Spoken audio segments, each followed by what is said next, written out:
അല്ല, നിൽക്ക് ഒരു കാര്യം ചോദിക്കട്ടെ. എഡ്യൂക്കേഷൻ മിനിസ്റ്റർ ആണോ പേപ്പർ ലീക്കാക്കിയത് നീറ്റിൻ്റെ? അല്ലല്ലോ. നീറ്റ് പേപ്പർ ആരാണ് ലീക്കാക്കിയത്? അവരെ CBI അന്വേഷിച്ച് കണ്ടുപിടിച്ച് അവരിനെ അറസ്റ്റ് ചെയ്തിട്ടുണ്ട്. 13 പേരിനെ എന്തോ അറസ്റ്റ് ചെയ്തിട്ടുണ്ട്. അപ്പോൾ അവർക്ക് തക്കതായിട്ടുള്ള ശിക്ഷ മേടിച്ച് കൊടുക്കും. അതിനുള്ള കോടതി എല്ലാം റെഡിയാണ്, ഫാസ്റ്റ് ട്രാക്ക് കോടതി എല്ലാം റെഡിയാണ് എന്ന് പറഞ്ഞിട്ട് നിങ്ങൾ ആരെങ്കിലും ഇരിക്കുന്നുണ്ടെങ്കിൽ ഈ ഒരു വാർത്ത നിങ്ങളത് കേട്ടോ. ഇന്നലെ വന്ന വാർത്തയാണ്. അതായത് CBI 2024 ഇതേപോലൊരു നീറ്റിൻ്റെ ഒരു പേപ്പർ ലീക്ക് ഉണ്ടായിരുന്നു. അന്നും ഇതേ എഡ്യൂക്കേഷൻ മിനിസ്റ്ററും ഇതേ CBIയും ഇതേ ഗവൺമെൻറ്റുമാണ്. അതൊന്ന് ആലോചിക്കണം. പക്ഷെ അന്നത്തെ ലീക്ക് എന്തോ ചെറിയ ലീക്കാണ്, 150 പേർക്ക് എന്തോ ഈ പേപ്പർ കിട്ടിയിട്ടുള്ളൂ എന്ന് പറഞ്ഞിട്ട് കോടതി ഈ എക്സാം ഒന്നും നടത്താൻ സമ്മതിച്ചില്ല. അതങ്ങനെ പോയി.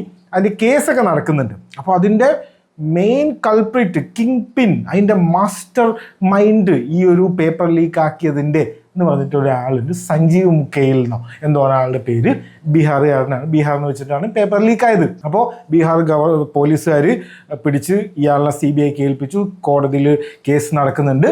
അപ്പോൾ ഇന്നലെ വന്ന വാർത്ത എന്താണെന്ന് വെച്ച് കഴിഞ്ഞാൽ, ഈ മാസ്റ്റർ മൈൻഡിനെതിരെ എവിഡൻസ് ഒന്നും ഇല്ലാത്തത് കൊണ്ട് ഇയാൾ ക്ലീൻ ഷീറ്റ് കൊടുത്തിട്ട് ഇയാൾ പുറത്ത് വിട്ടു. ഇയാൾ ഇപ്പോൾ ഫ്രീ ആക്കി ഇന്നലെ കോടതി. നിങ്ങൾ പൊയ്ക്കോണ്ട, നിങ്ങൾക്കെതിരെ കേസൊന്നും ഇല്ലാതെ വന്നിട്ട് ഇയാളെ പറഞ്ഞു വിട്ടു. അപ്പം ആക്ച്വലി 2024 സംഭവിച്ചത് എന്താണെന്ന് വെച്ച് കഴിഞ്ഞാൽ, ഈ ക്വസ്റ്റ്യൻ പേപ്പർ ഇങ്ങനെ കുറേ ദിവസമായിട്ട് ഇങ്ങനെ ഒരേ സ്ഥലത്ത് ഇരുന്നിട്ടാണ്. ക്വസ്റ്റ്യൻ പേപ്പറിന് മതിയായിട്ട് ഒരു ദിവസം ക്വസ്റ്റ്യൻ പേപ്പർ വിചാരിച്ചു എന്തിനാണ് ഈ പിള്ളേർക്ക് വെറുതെ എഴുതാൻ വേണ്ടി ഇരിക്കുന്നതെന്ന് പറഞ്ഞിട്ട് നാടൊക്കെ ഒന്ന് കാണാമെന്ന് പറഞ്ഞിട്ട് സ്വന്തമായിട്ട് പുറത്തിറങ്ങി പോയതാണ്. അല്ലാതെ ആരും ലീക്ക് ആക്കിയതല്ല, സ്വയം ലീക്കായതാണ്.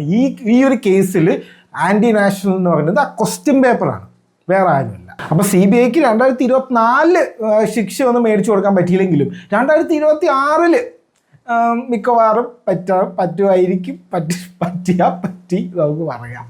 വേറെ ഒന്നും പറയാനില്ല.